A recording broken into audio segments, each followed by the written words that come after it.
I think it is really important that you understand there's a difference between what's right and what's wrong and what is the law. And that cannot be further from the truth with this particular story that I'm going to discuss. First, I want to start with the law. Let's start with the law and then get to the story so you'll understand where I'm going with this and what exactly is happening to this couple in Georgia. Let's talk about eminent domain. Eminent domain refers to the power of the government to take private property and convert it into public use, referred to as a taking. The Fifth Amendment provides that the government may only exercise this power if they provide just compensation to the property owners. Now, we need to ask the question, what is considered just compensation? A taking may be the actual seizure of the property by the government, or the taking may be in the form of regulatory taking, which occurs when the government restricts a person's use of their property to the point of it constituting a taking. So keep in mind that this is protected by the Fifth Amendment. Again, got to say that so you can see where we're going with this. Now, that's the law. Do I agree with the law? No, I don't. I think that once you own something, it should be yours. I don't think that the government or a corporation should be able to come in and take what you already own. But that is exactly what is happening to this couple in Georgia. And you guys have got to see this. Georgia family, they are fighting against a land seizure. Now, this couple, they have had this land in their family name for over 600 years. So the land has been passed down throughout the years, right? So obviously that's more than a lot of us, because a lot of us that are descendants of slavery, we just don't have that. We don't. A lot of us don't have land or didn't have land to pass down, but they did. Listen to what is about to happen to them.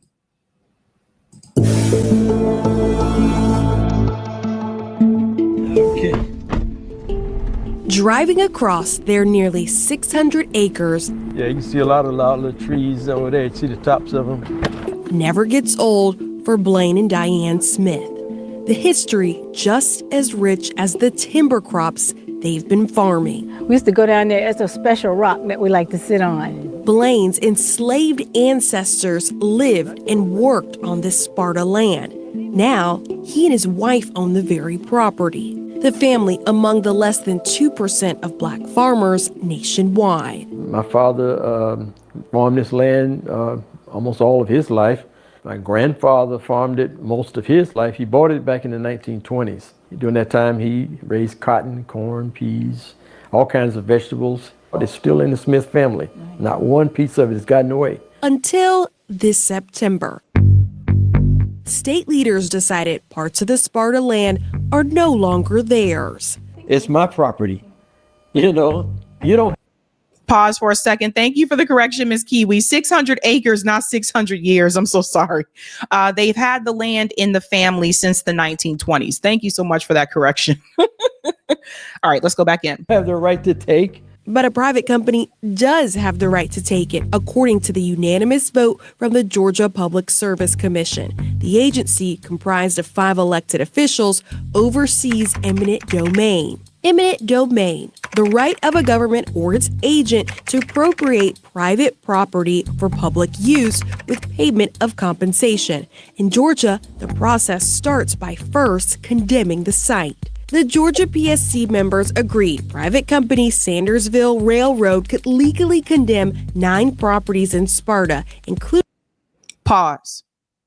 So a railroad company has the right to condemn at least 9 properties in Sparta, Georgia. And this is according to the federal judge. Including parts of the Smiths for the company's Hanson Spur project, a 4.5-mile spur connecting raw material producers to the CSX rail line in Hancock County, essentially hauling rocks that be used to build concrete. The company argues the train project will improve infrastructure. But Let's pause here and let's go back to that map. So basically what they are trying to do, this railroad company, Sandersonville Railroad, they are trying to build this railroad. If you follow the yellow line, you'll see this is the direction that they're trying to go in. And you can see the Smith family farm is right here. So this means that they're going to lose a portion of that land. But it also means something else. It also means that now there is going to be a railroad that goes through what was part of their property. And I want to be honest about something here as well.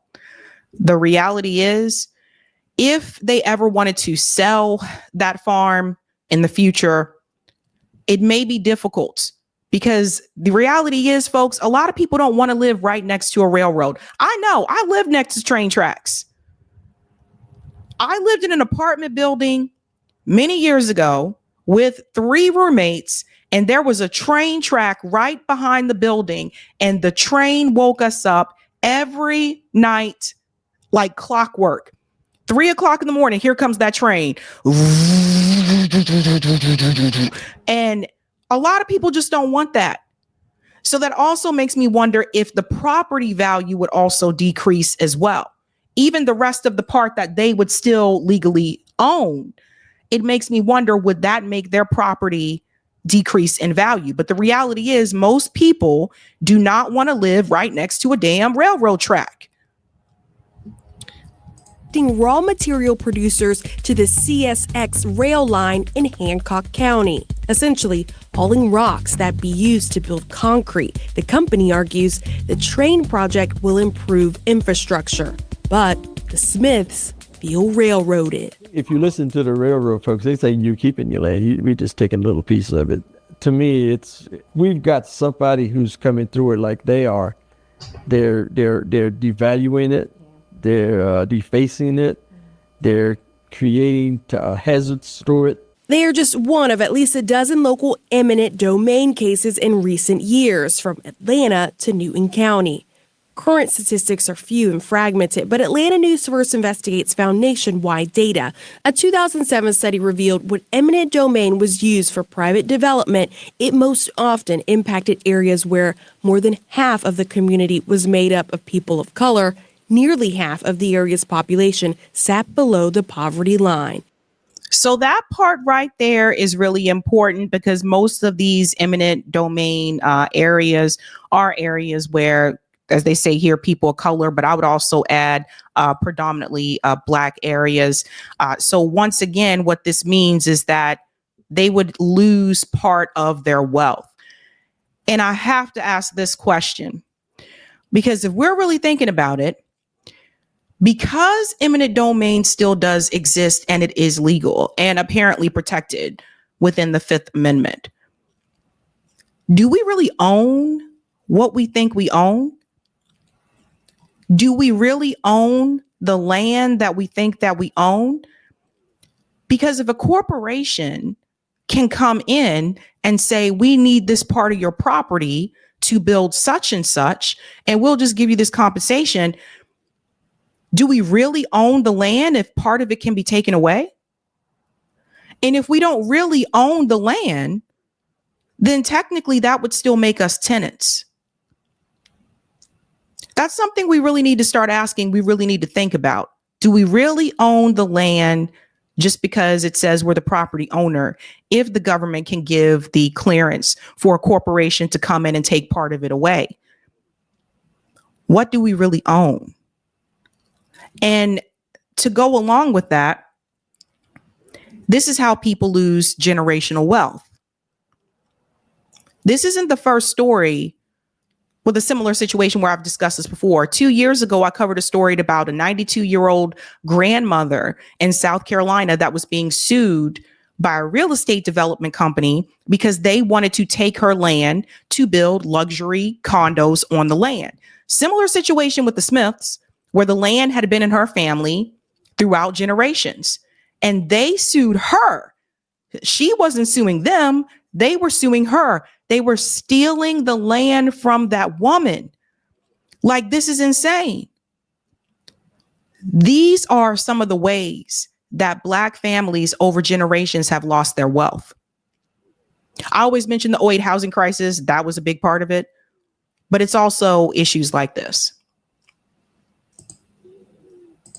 In the city of Sparta, where the developers are building the railroad, census records show 51% of residents live in poverty, the median income at $22,000. We're here in a county that really needs new opportunities, new job growth, new tax base. The railroad company president, Ben Tarbutton. Have an annual impact of $1.5 million. Dollars that could make sense for a struggling town. It's how the company has pitched the project to residents. However, Georgia law states economic development is not a justifiable reason to take property. It really is not supposed to be factored into an eminent domain case. Well, they go hand in hand. I talk about jobs because that's what really matters to folks. Tarbutton says the train would only travel one round trip per day, 5 days a week during daylight hours, that it would not be a nuisance to landowners. That doesn't, I'm sorry, but that doesn't matter. Like, the reality is it's their land, or is supposed to be their land. And whether or not you think it's going to be a nuisance or not, that's really besides the point. Imagine if I came to your house. We'll bring up the Gaza situation in a second too, because I know someone mentioned that in the chat. That's a good question. Someone just said, do people in Gaza own the land that they have? That's a good point. But if I came to your house and I said, hey, that's a nice backyard you got there. I'm actually building, a development, and your backyard is kind of in the way. So I'm going to need part of that for this development. Oh, and by the way, it is really important for infrastructure. I can make whatever kind of case I want, and you lose part of your land. It happens, and it's been happening. And more people need to talk about this. I haven't seen too many, and we got to ask this question because,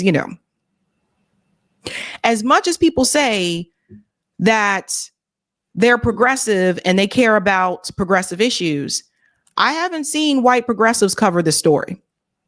And I didn't see white progressives cover the story about the 92-year-old grandmother 2 years ago either. You know who I saw cover this story? Black people. Dana with the Data covered this story. And Dana with the Data is conservative. And she covered this story.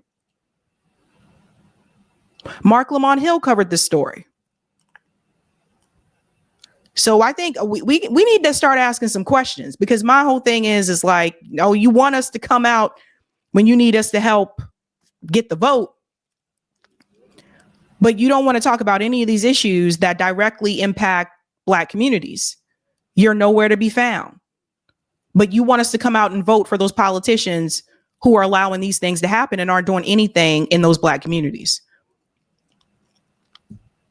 Something to pay attention to. They feel like you guys are robbing them of their family legacy, of their family land. Well, I understand that, and it's the condemnation process is a last resort. We have had multiple conversations with the landowners. While several other property owners made deals with the company, 3 families are holding out, including the Smiths, in part over fears if they give up land now, the company could take even more. Would you guys come back and take more land? Well, I don't know exactly who you're talking to, but everyone I've dealt with that's a landowner, we've had very constructive dialogue. So would you take more land if you needed it? No, we're very clear. A claim the Smiths don't believe. Because when they come and take that property, it's gone forever. It's why the Institute for Justice now represents the families against the railroad. The railroad's position is just that I'm a railroad. Obviously, I'm going to benefit you, and that's just not enough. The attorney filed this appeal in Fulton County Superior Court, alleging the PSC improperly granted Sandersville's petition that the project is not economically feasible and may not be a legitimate public use. What the railroad has shown is that this track, if it even comes about, is going to promote the profits and the cost reductions for a couple of private companies, and that's all. The Institute for Justice is using this as a money-making venture for themselves. My big question is, I'm reminded of East Palestine, Ohio. What happens if that train derails? You see this whole thing about, well, it's just a part of their land that we want to take, and the train won't be a nuisance. What happened if the train derails? Trains derail in the U.S. all the time. I mean, the East Palestine one was a big story, but it happens more often than people realize. So if that train does derail, it could derail on the remaining part of their property. Then what? What if there's chemicals on the train when the train derails, just like East Palestine, Ohio? Now you got chemicals in the air in the neighborhood too, and then the people will be pushed out. No one should have their land taken away. Now, to the person who was mentioning this in the chat, they said, do the Palestinians own that land in Gaza? That's a good point. No.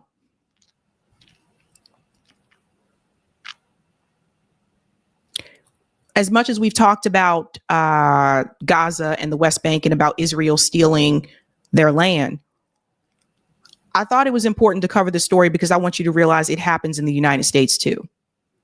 Even in 2025, people have their land stolen. No matter how long it's been in their family for generations, they can just come in and take it. And I gotta say this part here, ladies and gentlemen.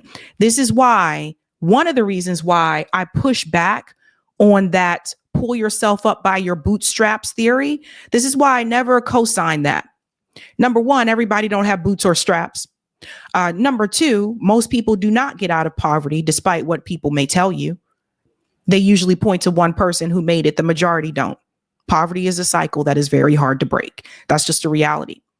But number three, even if you do pull yourself up by your bootstraps and you get everything, you get the house, you get the land, at the end of the day, that don't mean anything. Because a corporation can come in and take your shit. This is why I always push back on the corporations and the billionaires, because ultimately they're the ones that are doing the most damage. They said the people in that neighborhood, the median income was $22,000 a year. So it's not like people there are living the Ritz. Think about what it would take for them to have to start over. Share this story with a lot of people, ladies and gentlemen. Pass it on. More people need to talk about this. I know it's not click worthy or whatever, but more people need to talk about this. And then they wonder why people don't want to come out and support and vote for these politicians that are particularly representing their areas, because they're not doing anything. They're not stopping people from losing their land. They're not stopping like these things from happening. They're not improving these communities. So you got to understand why. These are the people that most likely are forgotten about until it's presidential election time. We need your vote. Come out. We need your vote. Where were you when we lost our land? Hey guys, this was a Sabby clip. If you like what you saw, hit that like button and subscribe.